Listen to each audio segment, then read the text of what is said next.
Welcome to step 3 of total personal finance awesomeness. Today we're going to talk about debt strategy. Notice I'm saying debt strategy as opposed to debt annihilation because debt is a tool to be used to your advantage as opposed to a state of purgatory from which to escape as soon as possible. We are going to talk about a better way to think about debt, the best way to manage your student loans in residency, and we'll answer the age-old question of, should I pay down debt or should I invest? But first, let's get our heads in the right place. Positive money mindset.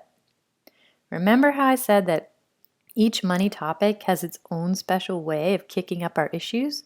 Well, debt is one of the biggest ones. Debt kicks up a lot of shame, guilt, self-criticism, fear, and anxiety.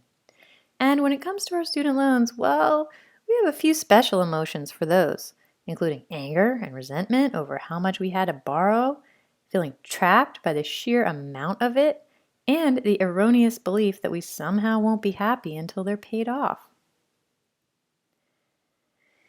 These are all the graphics that popped up when I searched debt. As you can see, culturally, we have a lot of baggage around debt. Look at this guy. I don't know what's happening here, but it can't be good. And then we've got the classic ball and chain, followed by a rather creative bear trap, lots of bombs, handcuffs. And then I like this one. We got the dollar sign with the skull and crossbones, like debt pirate type thing. And then, feel for this guy particular. He's getting crushed. And then some more bombs, more bomb imagery. So you see, lots of trash. So how do we take out the mind trash? We change how we think about debt, because you can't go around feeling like crap all the time until your debt is paid off. And surprise, paying it off won't suddenly make you happy either.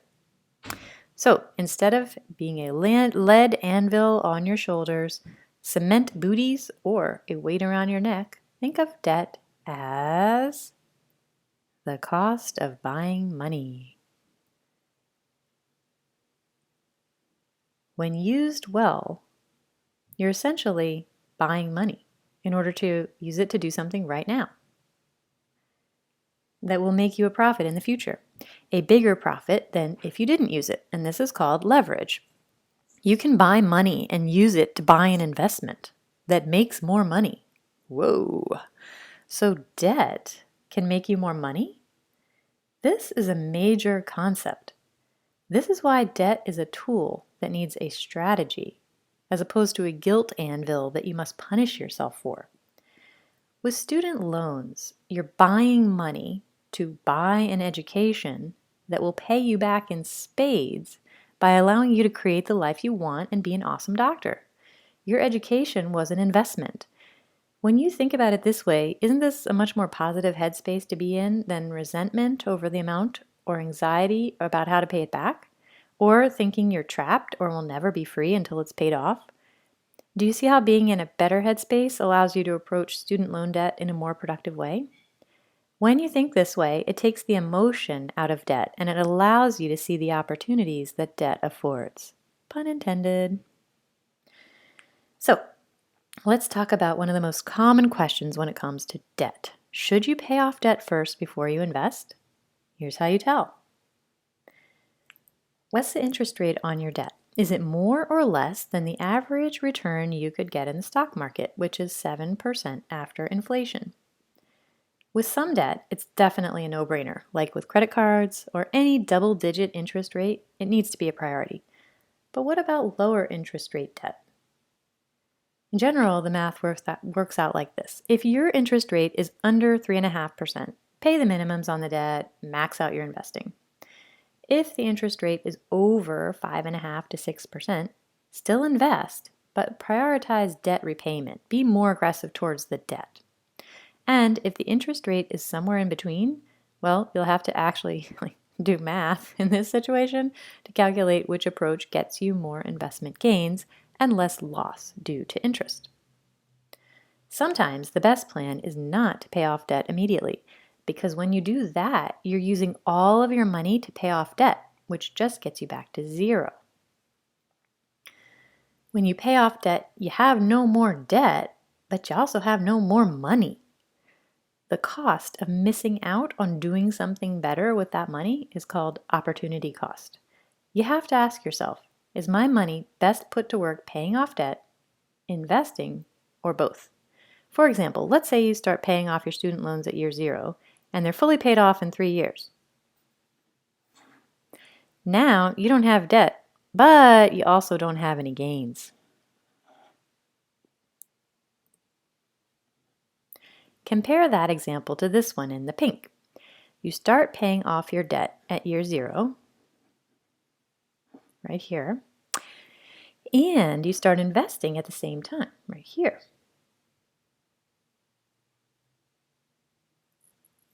You can see it takes longer to pay off the debt, 6 years versus 3 years. But when you pay it off, you also have gains at the same time. So now you're not just back to 0, you're ahead of 0. You've got gains. And because you started investing early, you were able to invest smaller amounts of money to get you these gains.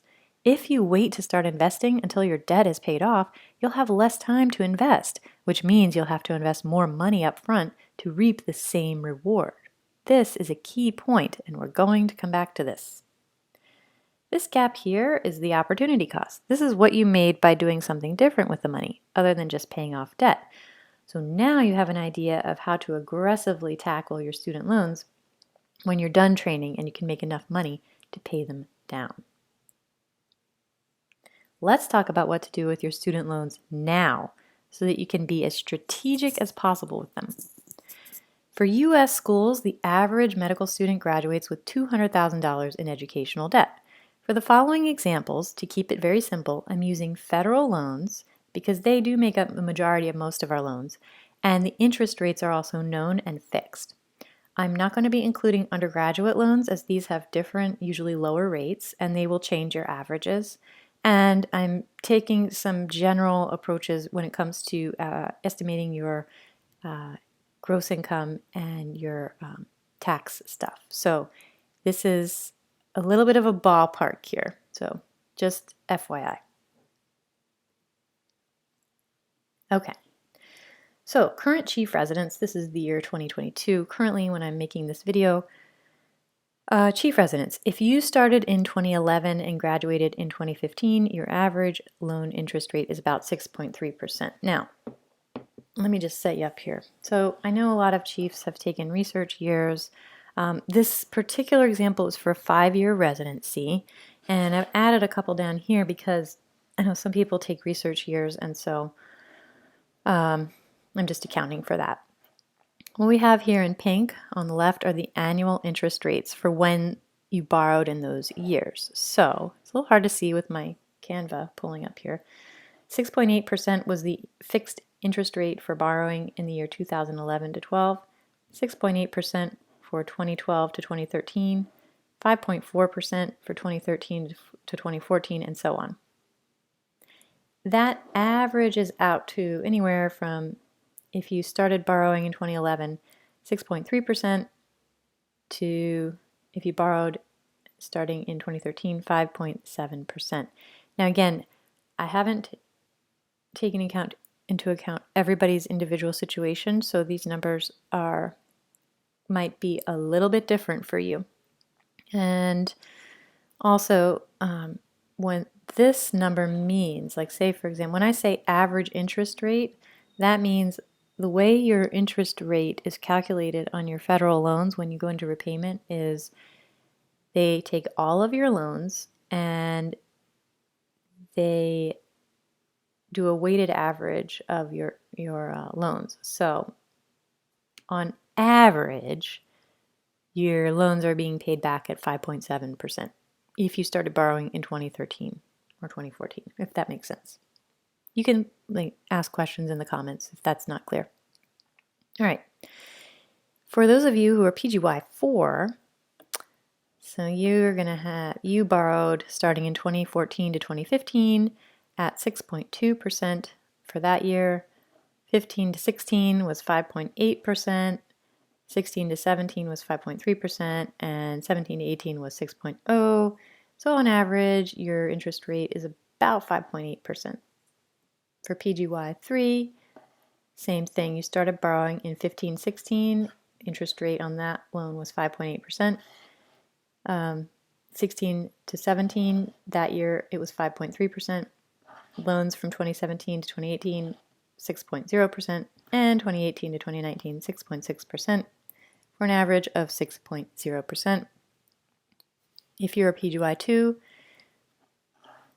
same thing. You started borrowing in 2016 to 2017 at 5.3%, 6.0, 6.6, 6.1. The average is 6.0. And if you are a PGY1, then you borrowed at 6%, 6.6%, 6.1%, and 4.3%, for an average of 5.8%. Again, these averages are not exactly precise because of the way that they are calculated, but they are close ballpark figures. So, with all that said, this puts most of you in this middle zone of 3.5% to 6%, where you're going to have to do some math to calculate the sweet spot of how much to put towards investing and how much to put towards loans. This is what you'll do when you're in attending. That's because you're going to have enough income to aggressively tack the loans. So this is when you're in attending, you're going to be like, okay, how am I going to do this? As a resident, you're still going to be investing and paying off your loans, but you're going to do it a little bit differently, and we're going to talk about that next. So for now, you have a little bit different strategy. Your main goal during residency is to minimize capitalization, because with this debt load and income combination, you're not even going to touch the principal on your loan, and you're not even going to touch the interest on your loan. Your goal for now is to avoid more capitalization, and that means going into repayment.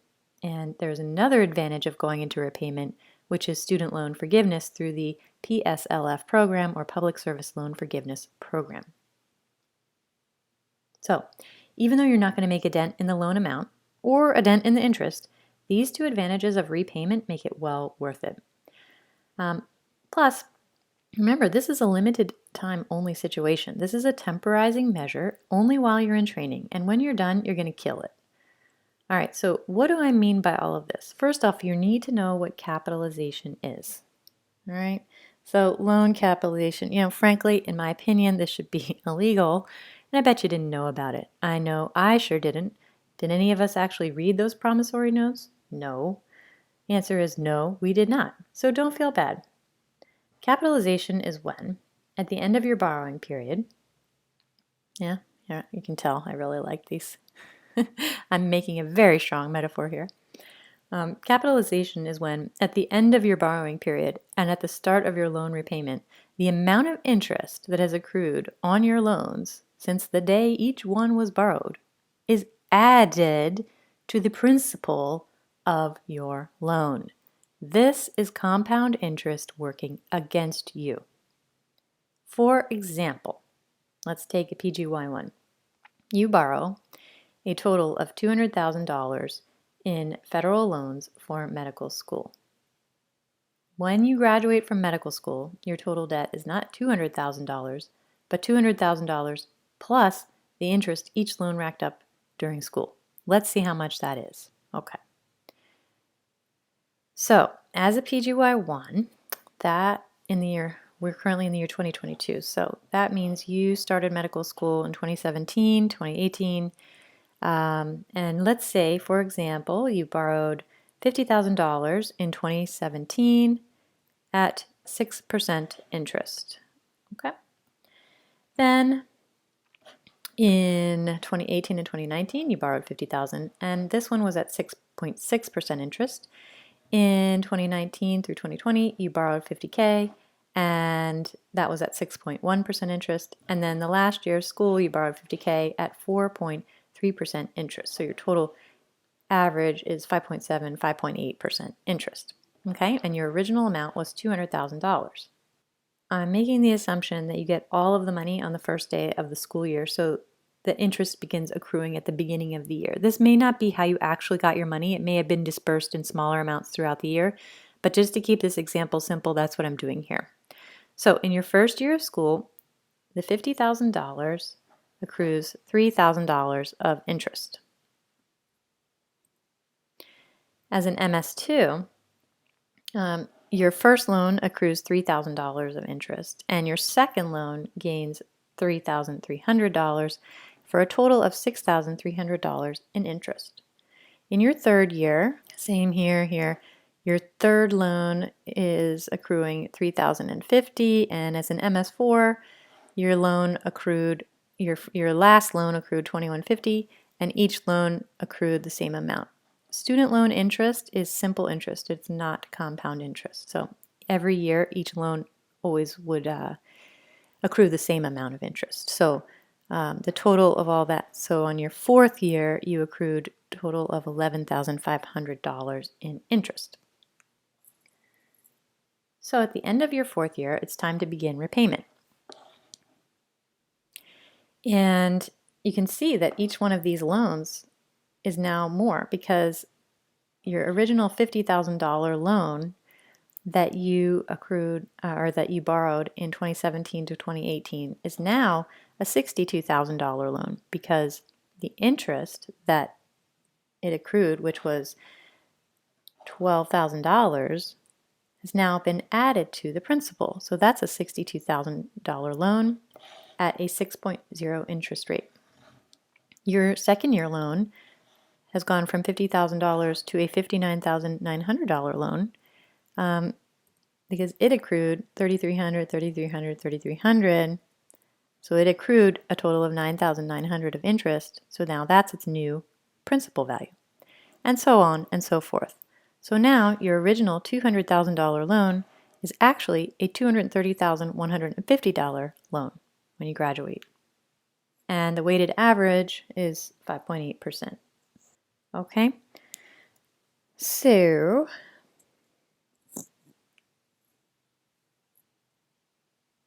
what do? Here's what you're going to do. Number one, you're going to prevent any further capitalization by going into repayment when you graduate. There is a 6-month grace period to allow you to start working and get established before repayment. And I recommend using that to save your emergency fund, which we're going to talk about in another video. Step 2, in order to afford repayment, you will use one of the government's income-driven repayment plans. And the one you want is REPAYE, R-E-P-A-Y-E. Why? Because remember how I said you're not even making a dent in the loan principal, much less the interest? Well, REPAYE gives you a bit of help with this by subsidizing some of your interest. I'm going to show you how that works. In step 3, because you're already repaying anyway, and you've got a number of years of training, plus probably fellowship, all of which are likely to be done at a qualifying employer, go ahead and enroll for the PSLF so that you can get on track for student loan forgiveness after 120 payments. So how does REPAYE work? All right, caveat here.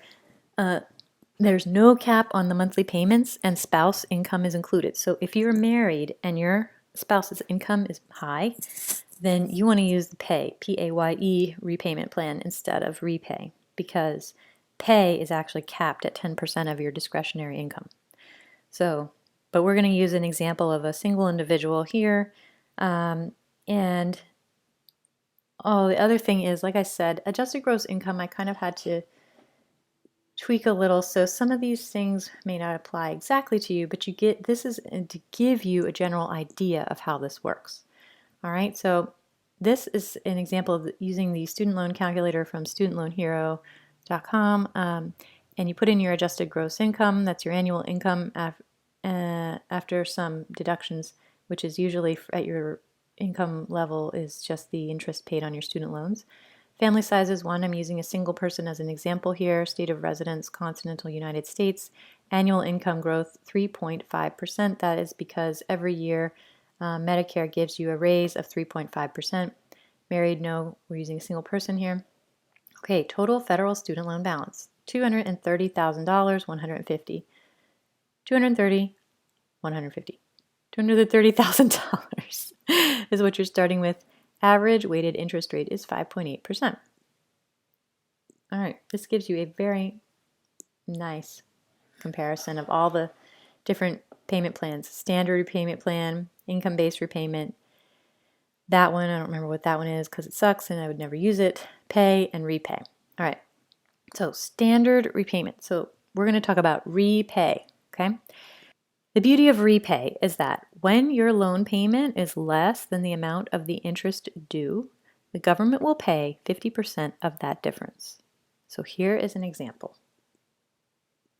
If you graduate and you owe $230,000 at 5.8% interest, then under the standard repayment plan, your monthly payment would be $25.32. Under repay, it's $360. Okay, so here's your total amount that you owe. Your monthly interest due on your loan is $1,097.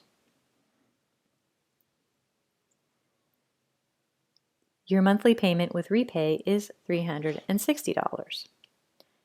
So your monthly interest payment would be $1,097, but you're paying it $360. So the difference between those two is $737. The government will pay 50% of the difference under the repay plan, and that is $368.50 per month. Over 5 years, this adds up to $22,110. That's $22,110 in interest that you saved because they paid it for you. Now, I know what you're thinking. What if I just didn't do that and I put my loans on forbearance instead? Then I could have that extra $360 to myself every month. Well, here's what that would look like. Your loans would each continue to accrue interest at their individual rates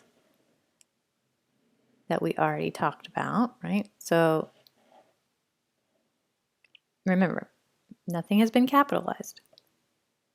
This is just interest. So at the end of MS4, it was $230,000. At the end of PGY1, $241. At the end of PGY2, $253. At the end of PGY5, $287,650.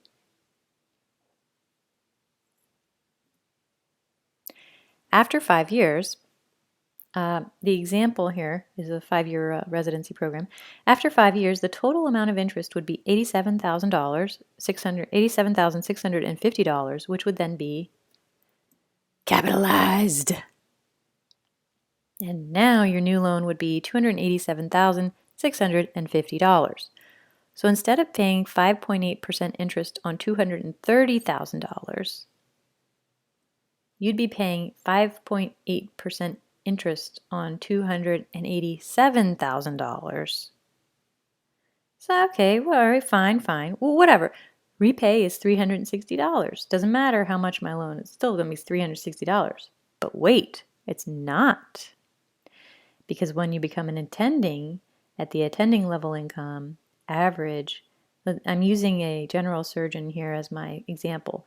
The average income in the U.S. for general surgeon is about $300,000 on the MGMA data for 2020. And so that is going to make your new repay payment $2,349 a month. And there's not going to be any government interest subsidy anymore because you're able to pay the interest now, right? So you lose those 5 years you could have put towards PSLF at a lower monthly payment. Plus, you owe way more money. So you could have had that extra $360 a month, which equals $21,600, which is actually less than you would have gotten in interest subsidies if you were in repayment. So it's just not worth it. Next question. What if I invested that $360 a month instead of paying it towards my student loan? Wouldn't I make more? Well, if you invested $360 a month at 7% interest for 5 years, you'd have $25,630. So no. Compare that, okay, so fine, you made $25,000, but you racked up $87,000 of interest, which was then capitalized and added onto your principal. So that actually does not help you at all. So no. During training, just stop the bleed, put it on repay, get the extra interest money, and let your payments count towards forbearance. Even if you end up taking a job with a non-qualified employer after graduation, and therefore you never get forgiveness, you have still saved thousands of dollars by avoiding capitalization. If you found this video helpful, please hit the like button and subscribe to the Money Med School channel.